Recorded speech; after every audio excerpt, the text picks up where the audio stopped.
Hi guys, welcome back to Anyanikasri channel. Previous video back chain stitch எப்படி போடலாம் அப்படிங்கறத பார்த்தோம். இந்த வீடியோல வந்து inner chain stitch எப்படி போடலாம் அப்படிங்கறத நம்ம பார்க்கலாம். சோ ரொம்ப டிஃபரன்ஸ்லாம் கிடையாது ரெண்டுத்துக்குமே. ஒரே ஒரு டிஃபரண்ட் மட்டும் தான் இருக்கும். சோ நான் வீடியோல போடும்போதே உங்களுக்கு தெரியும். ஃபர்ஸ்ட் வந்து inner stitch எப்படி இருக்கும் அப்படிங்கறத உங்களுக்கு நான் போட்டு காமிச்சறேன்.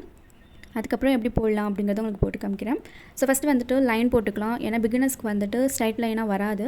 ஸோ அதனால் வந்து ஃபஸ்ட்டு வந்து லைன் போட்டுட்டு அதுக்கப்புறம் நம்ம வந்து ஸ்டிச்சஸ் போட ஆரம்பிக்கலாம். லைன் போட்டுட்டு இந்த மாதிரி ஃபஸ்ட் வந்து சிங்கிள் செயின் ஸ்டிச் போட்டுக்கோங்க. நான் லாஸ்ட்டாக போட்ட எல்லா ஸ்டிச்சுமே வந்து செயின் ஸ்டிச்சை பேஸ் பண்ணி தான் இருந்துச்சு. ஸோ அதனால் வந்து எல்லாருமே செயின் ஸ்டிச் வந்துட்டு பிகினர்ஸ் எல்லாருமே செயின் ஸ்டிச் வந்து போட்டு பாருங்கள். எல்லா ஸ்டிச்சுமே உங்களுக்கு ஈஸியாக வந்துடும். உங்களுக்கு ஜரி த்ரெட்டில் போடும்போது உங்களுக்கு ஈஸியாக வந்துடும். அதுவே சில்க் த்ரெட்டில் போடும்போது கொஞ்சம் கஷ்டமாக இருக்கும். ஒரு நூல் விட்டுட்டு ஒரு நூல் போடுவோம், அந்த மாதிரி ப்ராப்ளம்ஸ் வரும். சம்டைம் வந்து நூல் கட் ஆகும். அதனால் நீங்கள் இதை போட்டு பார்த்தா மட்டும் தான் வரும் உங்களுக்கு. அதனால் நீங்கள் போட்டு பாருங்கள். அவ்வளோதான், செயின் ஸ்டிச் போட்டாச்சு. இப்போ நம்ம நாட் போட்டுக்கலாம்.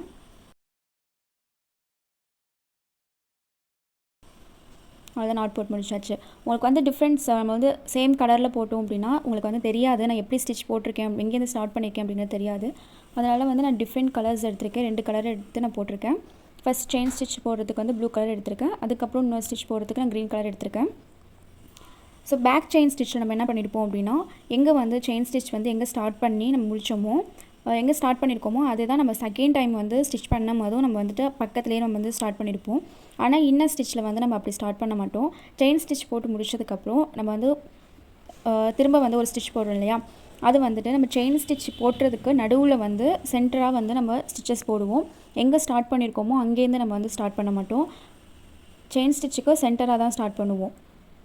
ஸோ நான் எப்படி போடுறேன் அப்படிங்கிறது உங்களுக்கு தெரியும். ஸோ அங்கே டவுட்டாக இருந்துச்சு அப்படின்னா டிஸ்கிரிப்ஷனில் வந்துட்டு லிங்க் கொடுத்துருக்கேன். பேக் செயின் ஸ்டிச் எப்படி போட்டிருக்கேன் அப்படிங்கிறது நீங்கள் அதுவுமே நீங்கள் வந்து செக் பண்ணி பார்த்துக்கோங்க. ஸோ வந்து எங்கே பாருங்கள், நான் எங்கே முடிக்கிறேன் அப்படிங்கிறத பார்த்துக்கோங்க. நான் எங்கே முடிச்சேனோ அங்கே நான் வந்துட்டு முடிக்கலை. அதுக்கு முன்னாடியே உள்ள செயின் ஸ்டிச்சுக்கு சென்டராக தான் வந்து நான் போட்டு முடிச்சிருக்கேன். நம்ம இன்னர் ஸ்டிச் வந்து எங்கே யூஸ் பண்ணலாம் அப்படின்னா நார்மலாக ப்ளவுஸ் டிசைன் ஸ்டார்ட் பண்ணும்போது நம்ம ஃபஸ்ட்டு 2 லைன் வந்து செயின் ஸ்டிச் நம்ம வந்து போடுவோம். ஜரி த்ரெட்டை வச்சு நம்ம போடுவோம். நம்ம அது போட்டுட்டு அடுத்த ஒரு 2 லைன் கூட நீங்கள் இன்னர் ஸ்டிச் போட்டிங்க அப்படின்னா கூட அழகாக இருக்கும். நீங்கள் அந்த மாதிரி இதுக்கு வந்துட்டு இன்னர் ஸ்டிச் வந்து யூஸ் ஆகும். நார்மலாக செயின் ஸ்டிச் எப்படி போடுறோமோ அதே மாதிரி செயின் ஸ்டிச் போட்டுட்டு நாட் போட்டுக்கலாம்.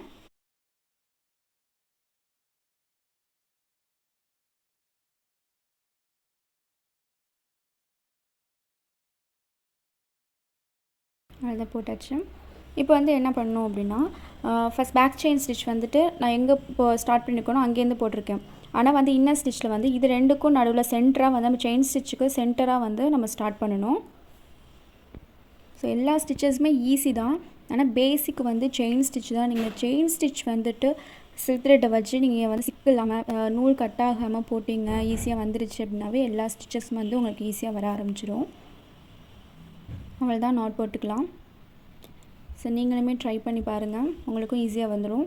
பிகினர்ஸ் போட்டு பார்த்தா தான் ஈஸியாக வரும். அதனால் போட்டு பாருங்கள். வீடியோ வந்து ஸ்கிப் பண்ணாமல் பாருங்கள். அப்போ தான் நான் ஸ்டிச்சஸ் வந்து எங்கே ஸ்டார்ட் பண்ணி எங்கே ஃபினிஷ் பண்ணியிருக்கேன் அப்படிங்கிறது உங்களுக்கு புரியும். ஸோ அதனால் ஸ்கிப் பண்ணாமல் பாருங்கள்.